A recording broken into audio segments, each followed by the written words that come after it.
નમસ્કાર વિદ્યાર્થી મિત્રો, આપણે આ વૈદિક સરવાળા યંત્ર બનાવેલું છે જેની મદદથી આપણે વૈદિક ગણિત પ્રાયોગિક રીતે ભણીશું.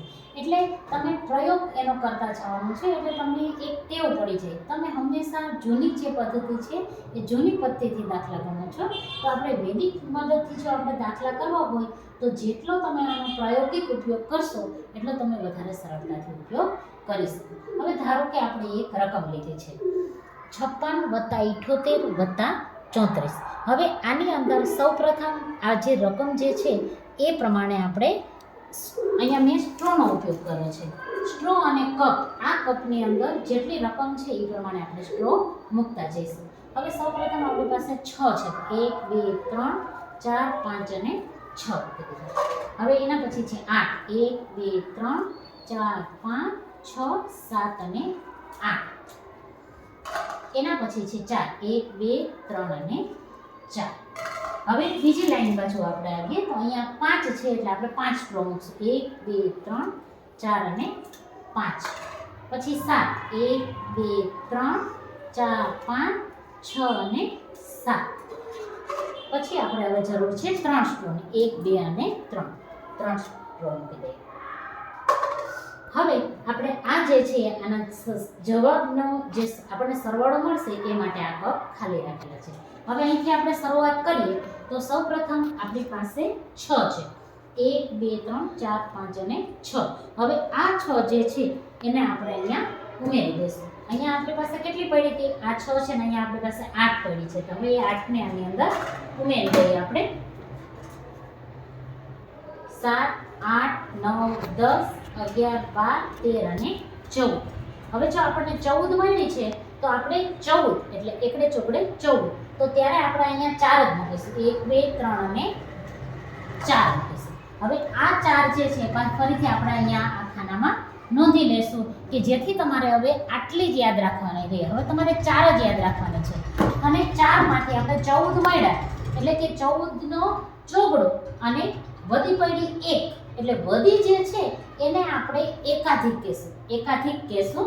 એટલે એકાધિક માટેનું ચિહ્ન જે છે અહીંયા આપણે મૂકી દઈશું. અહીંયા આપણે એકાધિક માટેનું ચિહ્ન મૂકશું અને અહીંયા એકાધિક માટેની સ્ટ્રો જે છે આપણે બાજુનામાં મૂકી દઈશું, જેથી જ્યારે અહીંયા ગણતરી કરીએ ત્યારે આપણે સરળતાથી ગણતરી કરી શકીએ. હવે આ બધી આપણે સ્ટ્રોનો ઉપયોગ કરવાની નથી, એને આપણે ભૂલી જવાનું. હવે અહીંયા આપણે યાદ રાખવાનું કે અહીંયા આપણે કેટલા મળ્યા હતા? 4 મળ્યા હતા. એ લખતાય જવાનું, એટલે કે જ્યારે તમને આ પ્રાયોગિકની પ્રેક્ટિસ બરાબર થઈ જશે કે કેવી રીતે ગણવા, ત્યારે તમે ફટાફટ દાખલો ગણશો ત્યારે સીધા આમ મૂકીને ગણી શકશો. હવે આપણે અહીંયા લખ્યા છે કે આપણી પાસે આ કેટલી છે? 4 છે. હવે આ 4 જે છે એને આપણે આની અંદર ઉમેરી દેવાની છે. તો કેટલી મળશે આપણને? 4 5 6 7 અને 8 મળી ગયું. તો હવે એ 8 જે છે એને આપણે અહીંયા લખી નાખીએ. હવે આ 8 જે છે એની અંદર હવે આપણે નીચે સંખ્યા નથી એટલે કે બસ આ 8 છે આપણો જવાબ. તો અહીંયા લખીશું આપણે જવાબમાં 8. હવે આ બાજુ પહોંચીએ આપણે. હવે આ બાજુ આપણે કરશું ત્યારે અહીંયા આપણી પાસે કેટલી સ્ટ્રો હતી? 1 2 3 4 અને 5. હવે આ 5 જે છે એને આપણે આની અંદર ઉમેરવાની છે. હવે આ ગણી લઈએ આપણે 5 અને અહીંયા આપણી પાસે 7 હતા અને એની ઉપર એક આપણે એકાધિક ચિહ્ન મૂક્યું. હવે એ ચિહ્નની એક સ્ટ્રો આપણે અહીંયા મૂકેલી છે એ હવે આપણે અહીંયા ગણશું એટલે ગણતરીમાં આવી જશે. આ 5 છે એની અંદર આ ઉમેરી દઈએ. 5 6 7 8 9 10 11 12 13. હવે આપણી પાસે 13 થઈ ગઈ છે. તો હવે જે આપણે કીધું કે 13 હોય તો 13 માંથી આપણે કેટલી ઉપયોગ લેશું? આપણે 13 માંથી 3 ઉપયોગ લેશું. તો આ 3 જે છે આપણે અહીંયા નોંધી લેશું. પછી 13 નો ત્રગડો અને વધી પડી 1 એટલે કે વધી પડી 1 જે છે એનું જે છે એકાધિક ચિહ્ન જે છે આપણે અહીંયા આગળ, અહીંયા રકમ નથી પણ એની આગળની બાજુ આપણે એકાધિક ચિહ્ન મૂકી દેશું. અને આ એકાધિક ચિહ્ન છે એની એક સ્ટ્રો જે છે આપણે અહીંયા બાજુમાં આનું જે ચિહ્ન મળ્યું એનો એકાધિક આપણે અહીંયા બાજુમાં મૂકી દેશું. હવે આપણે અહીંયા પહોંચ્યા. હવે અહીંયા આપણી પાસે કેટલી થઈ ગઈ છે? 3 સ્ટ્રો થઈ ગઈ છે. અહીંયા લખીને યાદ રાખી લેવાનું. અહીંયા 3 છે આપણી પાસે. હવે આ 3 છે એને આની સાથે ઉમેરી દઈશું. 3 અહીંયા 3 હતી, 3 4 5 અને 6. તો અહીંયા કેટલા મળી ગયા આપણને? 6 મળી ગયા. આ છે આપણા 6.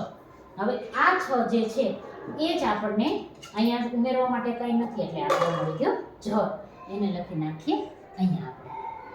હવે આપણે આ બાજુમાં પહોંચ્યા. આ બાજુ જે છે એમાં અહીંયા ઉમેરવાની આપણી પાસે રકમ નથી, પરંતુ જો આપણે વધારે રકમના સરવાળા કરવા હોય તો વધારે રકમના સરવાળા પણ આની મદદથી કરી શકીએ છીએ.